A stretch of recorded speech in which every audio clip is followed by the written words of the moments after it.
ಗೃಹಲಕ್ಷ್ಮಿ ಯೋಜನೆ ಹಣ ವರ್ಗಾವಣೆಗೆ ಸರ್ಕಾರ ಹೊಸ ಪ್ಲ್ಯಾನ್. ಇಲ್ಲಿದೆ ಮಹತ್ವದ ಬದಲಾವಣೆ.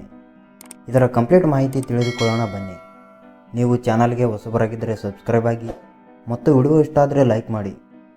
ಗೃಹಲಕ್ಷ್ಮಿ ಯೋಜನೆಯ 5ನೇ ಕಂತಿನ ಹಣ ಬಿಡುಗಡೆ ಆಗಿ ಕೋಟ್ಯಾಂತರ ಮಹಿಳೆಯರ ಖಾತೆಯನ್ನು ತಲುಪಿದೆ ಎನ್ನುವ ಮಾಹಿತಿ ಲಭ್ಯವಾಗಿದ್ದರೂ ಕೂಡ ಇದರ ಜೊತೆಗೆ ಸುಮಾರು 5 ರಿಂದ 6 ಲಕ್ಷ ಮಹಿಳೆಯರಿಗೆ ಇದುವರೆಗೆ ಗೃಹಲಕ್ಷ್ಮಿ ಹಣ ಬಾರದೇ ಇರುವುದು ಕೂಡ ಅಷ್ಟೇ ಸತ್ಯ.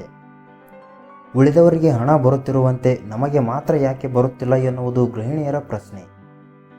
ಈಗಾಗಲೇ ಸಾಕಷ್ಟು ಮಹಿಳೆಯರು ಸರ್ಕಾರದ ವಿರುದ್ಧ ಆಕ್ರೋಶ ವ್ಯಕ್ತಪಡಿಸಿದ್ದಾರೆ. ಅರ್ಹ ಫಲಾನುಭವಿ ಮಹಿಳೆಯರ ಖಾತೆಗೂ ಕೂಡ ಹಣ ಯಾಕೆ ಬರುತ್ತಿಲ್ಲ ಎಂದು ಸರ್ಕಾರವನ್ನು ಪ್ರಶ್ನೆ ಮಾಡುತ್ತಿದ್ದಾರೆ. ಮಹಿಳೆಯರ ಖಾತೆಗೆ ಹಣ ಜಮಾ ಮಾಡಲು ಸರ್ಕಾರ ಶತಾಯಗತಾಯ ಪ್ರಯತ್ನಿಸುತ್ತಿದೆ. ಈಗಾಗಲೇ ಕ್ಯಾಂಪ್ ನಡೆಸಿ ಗ್ರಾಮೀಣ ಮಟ್ಟದಲ್ಲಿ ಮಹಿಳೆಯರ ಸಮಸ್ಯೆಯನ್ನು ಕೇಳಲಾಗಿತ್ತು. ಗ್ರಾಮೀಣ ಮಟ್ಟದಲ್ಲಿ ನಡೆದ ಕ್ಯಾಂಪ್ನಲ್ಲಿ ಸುಮಾರು 4 ಲಕ್ಷ ಮಹಿಳೆಯರು ಭಾಗವಹಿಸಿದ್ದರು. ಮತ್ತೆ ಗೃಹಲಕ್ಷ್ಮಿ ಅದಾಲತ್ ಆರಂಭ.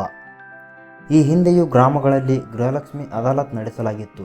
ಅಂದರೆ ಯಾವುದೇ ಮಹಿಳೆ ತನ್ನ ಖಾತೆಗೆ ಹಣ ಜಮಾ ಆಗದೇ ಇದ್ದರೆ ಗ್ರಾಮ ಪಂಚಾಯತ್ಗೆ ಹೋಗಿ ದೂರು ಸಲ್ಲಿಸಬಹುದು ಅಥವಾ ಹತ್ತಿರದ CDPO ಕಚೇರಿಗೆ ಹೋಗಿ ಮಾಹಿತಿ ನೀಡಬಹುದು. ಇದೀಗ ಮತ್ತೆ ಗೃಹಲಕ್ಷ್ಮಿ ಅದಾಲತ್ ಆರಂಭಗೊಳ್ಳಲಿದ್ದು, ಅದಕ್ಕೂ ಮೊದಲು ಅಂಗನವಾಡಿ ಕಾರ್ಯಕರ್ತೆಯರು ಪ್ರತಿ ಮನೆಗೆ ಹೋಗಿ ಮಹಿಳೆಯರ ಖಾತೆಗೆ ಹಣ ಜಮಾ ಆಗದೇ ಇದ್ದರೆ ಅದಕ್ಕೆ ಸೂಕ್ತ ಕಾರಣಗಳನ್ನು ತಿಳಿಸಿಕೊಂಡು ಲಿಸ್ಟ್ ಮಾಡಿಕೊಂಡು ಬರಲಿದ್ದಾರೆ. ಅರ್ಹ ಮಹಿಳೆಯರ ಖಾತೆಗೆ ಹಣ ಬಾರದೇ ಇದ್ದರೆ ಆ ಲಿಸ್ಟ್ ತಯಾರಿಸಿ ಸರ್ಕಾರಕ್ಕೆ ಸಬ್ಮಿಟ್ ಮಾಡಬೇಕು.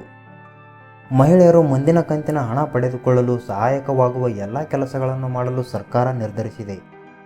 ಇನ್ನು ಮಹಿಳೆಯರು ಹತ್ತಿರದ ಮಹಿಳಾ ಮತ್ತು ಮಕ್ಕಳ ಕಲ್ಯಾಣ ಇಲಾಖೆಯ ಕಚೇರಿಗೆ ಭೇಟಿ ನೀಡಿ ತಮ್ಮ ಸಮಸ್ಯೆಯನ್ನು ಹೇಳಿಕೊಳ್ಳಬಹುದು. ಇದಕ್ಕಾಗಿ ಕಚೇರಿಗೆ ಭೇಟಿ ನೀಡುವಾಗ ತಪ್ಪದೇ ರೇಷನ್ ಕಾರ್ಡ್, ಆಧಾರ್ ಕಾರ್ಡ್ ಹಾಗೂ ಅರ್ಜಿ ಸಲ್ಲಿಸಿದಾಗ ಕೊಟ್ಟಿರುವ ಸ್ವೀಕೃತಿ ಪ್ರತಿ ಕೂಡ ತೆಗೆದುಕೊಂಡು ಹೋಗಿ.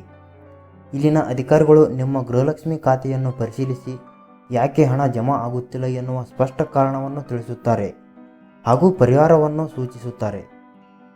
ಇದೇ ಫೆಬ್ರವರಿ ಮೊದಲ ವಾರದಲ್ಲಿ ಗೃಹಲಕ್ಷ್ಮಿ ಯೋಜನೆಯ 6ನೇ ಕಂತಿನ ಹಣ ಬಿಡುಗಡೆ ಆಗುವ ಸಾಧ್ಯತೆ ಇದೆ.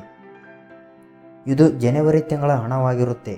ಹಣ ಬಿಡುಗಡೆ ಆದ 15 ರಿಂದ 20 ದಿನಗಳ ಒಳಗೆ ಫಲಾನುಭವಿ ಮಹಿಳೆಯರ ಖಾತೆಗೆ ತಲುಪಲಿದೆ. ಕಡೆ ಪಕ್ಷ ಈ ತಿಂಗಳಿನಿಂದಾದರೂ ನಿಮ್ಮ ಖಾತೆಗೆ ಹಣ ಜಮಾ ಆಗಬೇಕು ಅಂದರೆ ತಕ್ಷಣ ಈ ಮೇಲೆ ತಿಳಿಸಿದ ಕೆಲಸವನ್ನು ಮಾಡಿ. ಈ ಮಾಹಿತಿಯ ಬಗ್ಗೆ ನಿಮಗೆ ಏನಿಸುತ್ತದೆ ಕಮೆಂಟ್ ಮಾಡಿ ಮತ್ತು ವಿಡಿಯೋ ಇಷ್ಟ ಆದರೆ ಲೈಕ್ ಮಾಡಿ.